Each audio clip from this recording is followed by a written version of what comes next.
এক বাটি লাউ ঘন্টে 1 পিস ভেরি কুচো চিংড়ি। তাও তো একখানে ওই কুচো চিংড়ি জুটেছে কপালে, এরপর তো আর একটাও জুটবে না রে। পিসিমা, আই লাভ ইউ পিসিমা। এত ছুটে যাচ্ছ কেন তুমি? একটু ভালো করে মাছ মাংস না খেলে শরীরে জোর পাবো কেমন করে পিসিমা? আমি না তোমার একমাত্র অনলি ওয়ান ভাইপো। ওটাই তো আমার দুর্ভাগ্য রে। তোর মতো এমন একটা ভাইপো আমার কপালে জুটেছে। টেরটি তো পাচ্ছ না কিভাবে ওই কুচো চিংড়ি আমি জোগাড় করছি। সারাদিন এত খাটাখাটনি করে আড্ডা দিচ্ছে, তাও তুমি এমন বলছো? নেহাত তোমাকে ভালোবাসি তাই সবটা ছেটে পুটে খেয়ে নিচ্ছে। অন্য কেউ হলে আমি এক্ষুনি খাওয়া ছেড়ে উঠে যেতাম। থাক, আরে রাগ দেখাতে হবে না। আমি যে আর সংসার টানতে পারছি না রে। তোর পিসে মশাইয়ের জমানো টাকাও ফুরিয়ে যাচ্ছে। রোজগারি এবার মন দে তুই, নয়তো ওই কুচো চিংড়িও কপালে জুটবে না আর। আমার কপাল এত কুচো নয় যে আমাকে কুচো চিংড়ি খেয়ে দিন কাটাতে হবে। ভুলে যেও না পিসিমা, তোমার শ্বশুর মশাই শ্রীযুক্ত গগনচরণ এককালে জেঁদেরেল জমিদার ছিলেন। হ্যাঁ, সেই জমিদারি তো কোন কালে লাটে উঠেছে। এখন আমাকে লোকের কথা শুনে মরতে হচ্ছে। হোয়াট লোক? কোন লোক তোমাকে কি বলেছে আমাকে একবার শুধু বলো। কতবার আর তোকে বলবো বলতো? ওই গোবিন্দ বাবু মাঝে মাঝে এসে হানা দেয়, বলে তোর পিসে মশাইকে যে কোন কালে 10 টাকা 12 আনা পয়সা ধার দিয়েছিল, সেই ধার এখন সুদে মূলে 1 লক্ষ টাকা ছাড়িয়ে গেছে। টাকা শোধ না দিলে এই ভিটে মাটি ছেড়ে উৎখাত করবে। পেয়েছি। আরে কি পেলি আবার? আরেক পিস জাম্বো স্মল সাইজের কুচো চিংড়ি।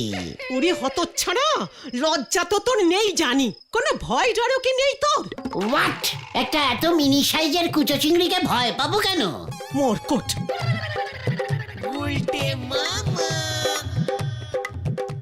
আরে এই আরেকটা মনে হচ্ছে পেয়েছি, দেখি। হ্যাঁ,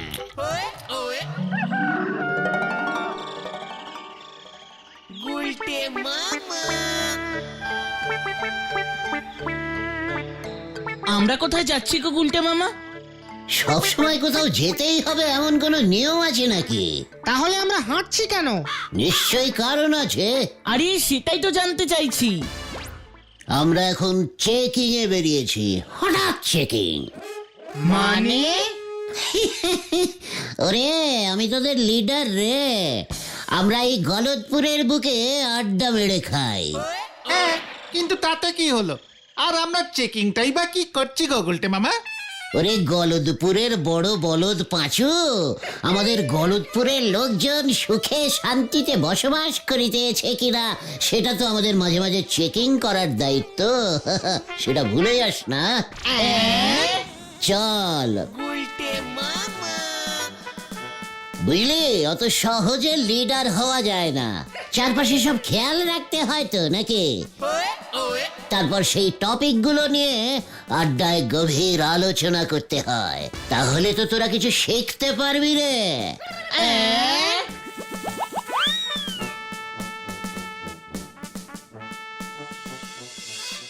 বুঝলি রে ক্যালটাবুলাসের দল, আর মাত্র কয়েকটা বছর, তারপরে দেখবি। কি দেখবো? এই কি হবে আর কয়েকটা বছর পর? আর মাত্র কয়েকটা বছর। আরে বলবে তো কি হবে আর কয়েকটা বছর পর? ভূমিকম্প? চিকার, মুখ খুললেই যত সব নেভিজিট কথা বলে। আরে নেগেটিভ না, নেগেটিভ কথা বলিস না কতন। তুমি বলো তো গুলটে মামা, আর মাত্র কয়েকটা বছর পর তুমি কি আশা করছো? কুটিপতি। আমি কুটিপতি হয়ে যাব রে। এই তুমি কোটিপতি হয়ে যাবে? আর ক বছর বাকি আছে? সময় হয়ে গেছে রে। তুমি কি করে জানলে? পিসিমার গুরুদেব আমার মুখ, আমার চোখ, নাক, হাত সবকিছু দেখে বলেছিল, গুলটে তোর বয়স যখন হবে ঠিক 29 বছর 5.6 মাস, তখনই তুই কুটিপতি হয়ে যাবি। এখন তোমার বয়স কত? 29 বছর তো তোমার 29 বছর আগেই হয়ে গেছে। তোমার তো এখন 44 বছর হয়ে গেছে। ঘটনা মুখ সামলে কথা বল, লজ্জা করে না তোর? বড়দের বয়স তুলে কথা বলছিস? এই ঘটন তো ঠিকই বলেছে গুলটে মামা, 44 না হোক 42 তো হবে। 29 বছর তো সেই কবে তুমি খরচ করে গেছো। কোথায় কোটিপতি হয়েছো শুনি? কোটিপতি তো দূরের কথা, কাউর পতি পর্যন্ত হতে পারোনি। ইয়ে মানে ওরে ক্যালটাবুলাসের দল, গুরুদেব বলেছিলেন 29-এর পরেই হয়ে যাব। আমার মন বলছে সেই সময় চলে এসেছে। মনের ভিতরটায় কেমন যেন একটা বড়লোক বড়লোক ভাব আসছে, বুঝেছিস? আমাকে দেখে অনেকটা বড়লোক বলে মনে হচ্ছে না তোদের? মোটেই না, গরিব লোকের মতনই আছো। পাচু, ঘটনকে মুখ শান্তিন করতে বল। এই ঠিক আছে ঠিক আছে, তুমি চিন্তা করো না, কপালে থাকলে নিশ্চয়ই তুমি একদিন কোটিপতি হয়ে যাবে। আমার মুখের মধ্যে কেমন একটা ছাপ চলে এসেছে না? কোটিপতি কোটিপতি। কই কই দেখি দেখি মুখটা দেখি। দেখ দেখ। হ্যাঁ তো, হ্যাঁ এই তো, কপালটা কেমন যেন লাগছে। ওই তো কোটি, কেমন যেন একটা লেখা ফুটে উঠেছে গো। বলছিস কি পুরো লেখাটা ফোটেনি এখনো? না না, শুধু কুটি, পতিটা বাকি আছে। ওই পতিটাই তো তোমার কপালে নেই গো। ঘটনা এই যে তোমরা এখনো যাওনি, যদি ন্যাপলা জানতে পারে না এমন কেলা না মানে এমন ঠেঙাবে না তোমাদের। ঢেলা, মুখ সামলে কথা বল। আমি কি ন্যাপলাকে ভয় খাই নাকি? আমি এমনিতেই যেতাম। চ চ পাচু। আরে আরে দাঁড়াও দাঁড়াও, এই কোথায় যাবো আমরা? মানে তাই তো। ফিরে ঢিলা, আমাদের ভয় পেয়ে কোথায় যেতে হবে সেটাই বলতে ভুলে গেছিস? আমাদের গলতপুর পুরসভা থেকে পোস্ট অফিসের সামনে একটা নতুন চিপাকল বসিয়েছে না, সেটা উদ্বোধন করতে এলাকার নেতা হরেন সাপুই এসেছে। সেখানে সবাইকে ভিড় জমাতে বলেছে ন্যাপলাদা, হাততালি দিতে। আমাকে তাই পাঠালো। ন্যাপলাদা তো এবছর ভোটে হরেন সাপুইয়ের পার্টিতে ঢুকেছে। আরে গুরু, পাচু, চ তো দেখি। হরেন সাপুই আমাকে নামে চেনে রে। কামান কামান। চ পাঁচু, কেসটা দেখি।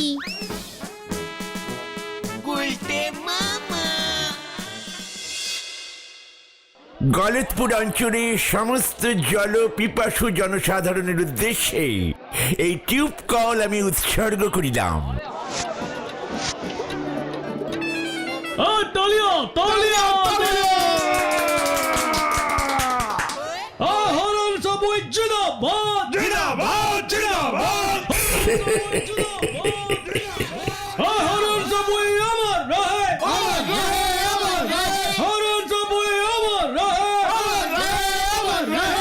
আরে ন্যাবলা রে, উনি অহনো মরেন নাই, মরবার পর কবি।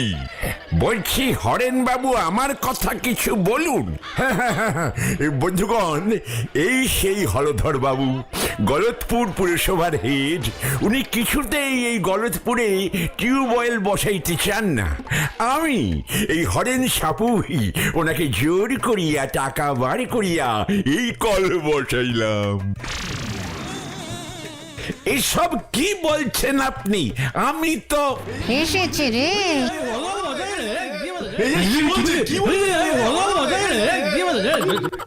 বন্ধুগণ, আমাকে ভোট দিন বন্ধুগণ, আমি আপনাদের কল দিব। পাড়ার প্রতিটি মোড়ে মোড়ে, এমনকি ঘরে ঘরে আমি কল বসাইব। না না, শুনুন শুনুন, এত টাকা কে দেবে? সাইপাজান ভোট সামনে কইতে দেন, একখান কল বইব না। হরেন বাবু জিন্দাবাদ। জিন্দাবাদ জিন্দাবাদ। আমরা চাই ভোটে জিতে হরেন বাবু আমাদের কলমন্ত্রী হবেন। হাততালি। ন্যাপলা, ওকে পার্টি অফিসে নিয়ে আয়, ওর হবে। সাবধান হরেন বাবু, ও যে কি জিনিস। ভোটে এমন জিনিসের দরকার আছে। আমার জায়গায় খাওয়ার চেষ্টা, দাঁড়া দেখাচ্ছি মজা।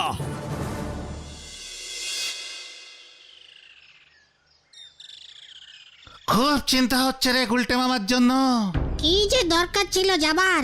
হরেন সাপুই খুব ঘোরেল নেতা। ও ডাকলো আর গুলটে মামা গুড় করে চলে গেল। চলো না, আমরাও হরেন বাবুর পার্টি অফিসে যাই। তারপর আবার ওই দলে ন্যাপলা আছে। পাচুরে, ওই দেখ, কোটিপতি কোটিপতি কোটিপতি উফ, আমি কোটিপতি হয়ে গেলাম, আমি কোটিপতি। এই শান্ত হও, শান্ত হও, শান্ত হও আগে। আর শান্ত হওয়া যাবে না রে, আর শান্ত হওয়া যাবে না, শান্ত হয়ে গেছি আমি। জয় গুরু। এই কি হয়েছে বলবে তো? হরেন সাপুই বাবু আমাকে গলতপুরের দায়িত্ব দিয়েছেন। ওর হয়ে আমি ভোটের প্রচার করব। গলতপুরের লোকজন সবাই যেন হরেন সাপুইকে ভোট দেয়, সেটাই আমাকে দেখতে হবে। তাহলে কি হবে? তাহলে ভোটে জিতলে হরেন সাপুই আমাকে যা ইচ্ছে তাই দেবে। এক্ষুনি একটা গাড়ি দিতে চেয়েছিল, নিলে না? ওই ন্যাপলাটা বাগড়া দিল, বললো আগে কয়েকদিন নাকি আমাকে টেস্টিং করবে। এই বুঝে গেছি। শোনো গুলটে মামা, এইসব ব্যাপারে জড়িও না। পলিটিক্স খুব পেঁচালো ব্যাপার, সবাই পারে না। ওরে ক্যালটাবুলাসের দল, পটিলিক্স আমার রক্তে রে, বেলাডে। কামান। আরে কোথায়? এখন থেকেই কাজ শুরু করে দিতে হবে, চলিয়ে আয়। আরে কোথায়?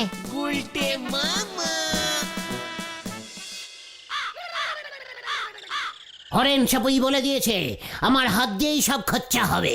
এবার দেখ আমি কি করি। পাঁচুরে, গাড়ি এবার গাড্ডায় পড়লো বলে। একে আর ঠেকানো যাবে না মনে হয়। আমাদের সব কটা ঠেক প্রথমে ঢালাই করব, দরকার হলে এসি বসিয়ে দেব। মার্বেল পাথর সেট করে দিও গুলটা মামা। চকর, আমাকে বুঝতে দে।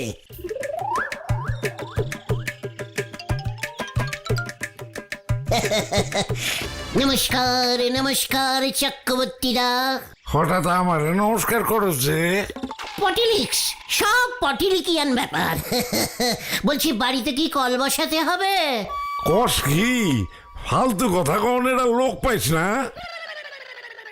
গুলটে মামা, চক্রবর্তীদার বাড়িতে অলরেডি কল বসানো আছে। তাও জিজ্ঞেস করতে হয়, বুঝেছিস ক্যালটাবুলাস? পটিলিকিয়ান ব্যাপার, ওগুলো তোরা বুঝবি না। চলে আয়। নমস্কার নারুদা, হরেন সাপুইকে ভোট দেবেন? হ্যাঁ। আমি কানে ভোট দিমু এটা তোরে কমু কেন? মানে বলছি যে হরেন সাপুইকে ভোট দিলে আপনার বাড়িতে 3টে কল বসিয়ে দেব। হ্যাঁ, খেল কলে জল পড়ে না ঠিক মতো। 3 খেল কল কি গলায় ঝুলাই গুরু মতো সারা যা কইতাছি যা হন। মানে ওই কল ডাইরেক্ট গঙ্গা নদীর সঙ্গে কানেক্টিং করে দেওয়া হবে। কল চিপলেই গঙ্গা জল বেরোবে। বাইরা কইতাছি খাইয়া ভাইয়া কাম পাও না। বাইরা নয়তো পাড়ার লোক ডাকুন। আমি এখন হরেন সাপুইয়ের লোক। কে তোরা সবাই বল, হরেন সাপুই জিন্দাবাদ। জিন্দাবাদ। খাড়া তোর মজা দেখাইতেছি। গুলটে মামা চলো, নাড়ু যেটা কিন্তু পাড়ার লোকজন জড়ো করবে এখন। করুক জড়ো।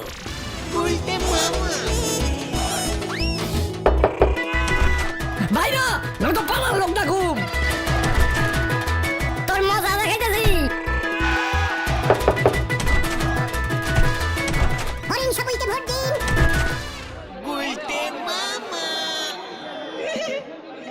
আপনারা চিন্তা করবেন না, হরেন সাপুইকে ভোট দিন। প্রত্যেকের বাড়িতে 2টো করে টিউবকল পুঁতে দেব, ডাইরেক্ট গঙ্গা জল পাবেন। আমাদের গলতপুরে একটা ভালো হাসপাতাল নেই। রাস্তাঘাটের অবস্থাও খুব খারাপ। সব হয়ে যাবে, নো চিন্তা, শুধু হরেন সাপুইকে ভোট দিতে হবে। এইসব কথায় চিড়ে ভিজবি না রে গুলটে, বাড়ি যা। চিরে আমি ভিজাবই। শুনুন, হরেন বাবুর সাথে আমার কথা হয়ে গেছে। ভোটে জিতলে এই গলতপুরে 4টে সিনেমা হল বানাবে, কেবিল লাইন ফ্রি হয়ে যাবে। প্রত্যেককে একটা করে গাড়ি দিয়ে দেবে। গাড়ি কি জলে চলবো? দরকার হলে তাই চলবে। শুধু গাড়ি না, গলতপুরের সব কটা রাস্তা ঢালাই করে পিচ ঢেলে দেবে। আমার বাড়ির ছাদটা ঢালাই করা দরকার। সেটাও হয়ে যাবে, সবার বাড়ির ছাদ ঢালাই করে দেব। এই গুলটে মামা থামো এবার থামো। না, আমাকে আর কেউ থামাতে পারবে না। এই গলতপুরের প্রত্যেকটা বাড়িতে কালারিং টিভি ঢুকিয়ে দেবো। এরপর তো কইব আমাকে ধুতি গেঞ্জি লুঙ্গিও ফিরিতে দিব। শুধু ধুতি গেঞ্জি কেন, বালতি মগ ঝাঁটা সব ফ্রিতে করে দেবো।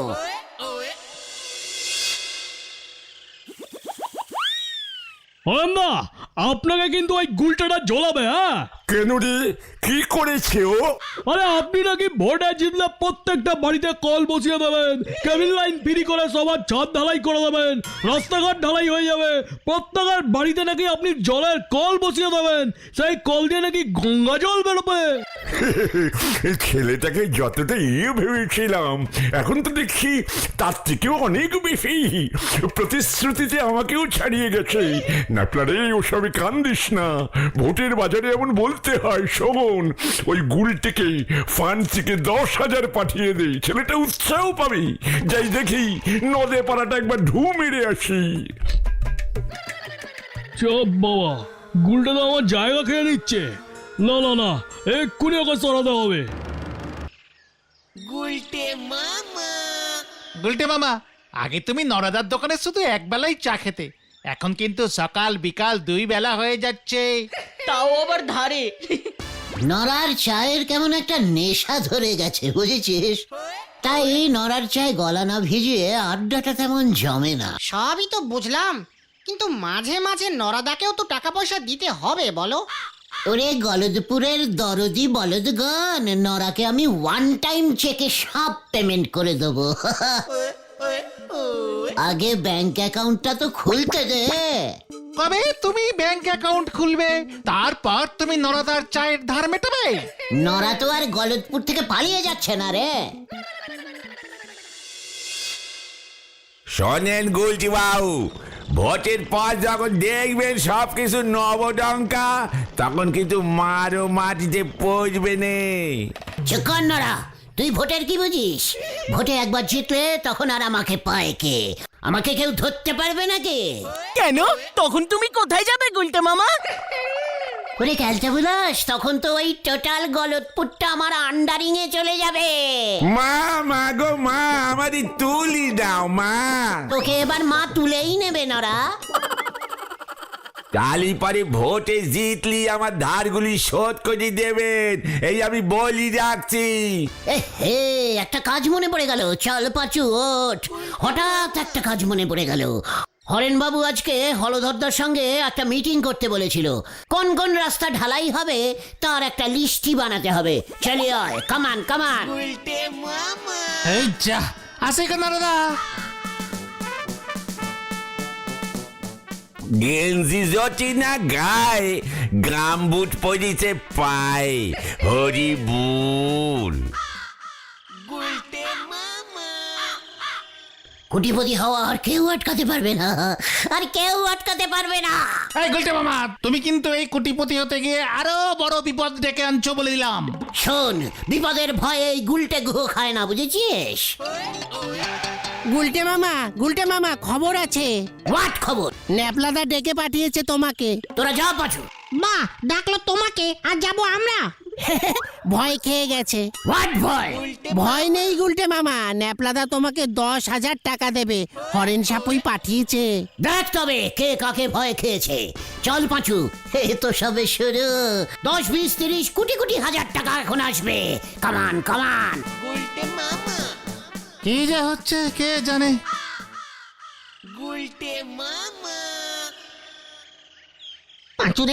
পাঁচুরে গুলটে মামাকে আটকা। আর আটকানো যাবে না রে। সত্যি সত্যি 10,000 টাকা দেবে? কি জানি। বুঝলি ঢিলা, ভোটের পর তোদের বাড়িতে 5টা কল বসিয়ে দেব। স্কুলের পরীক্ষাটা বন্ধ করিয়ে দিও তো। ঠিক আছে, হয়ে যাবে, কোনো চিন্তা করিস না ঢিলা।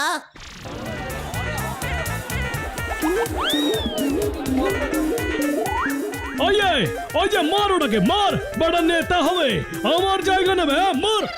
এই গুলটে মামা, পালা পালা সবাই। এ কি রে?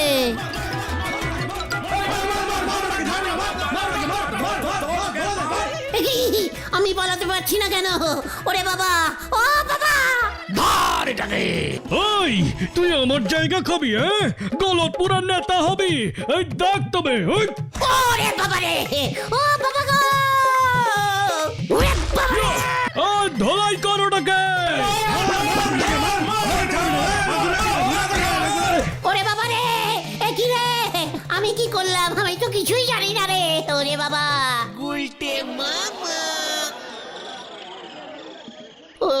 ওরে বাবা রে, ও বাবা, আমার বোনগুলি সব চুন হয়ে গেছে মনে হয়। খুব ভালো হয়েছে, বারবার তোমাকে আমি বারণ করেছিলাম এসবের মধ্যে ঢুকো না। আমি আর কুটিপুটি হব না রে। তাহলে তুমি কি হবে গুলটে মামা? ভগ্নিপতি। গুলতে মামা কি জয়। ওরে বাবা, ও বাবা গো,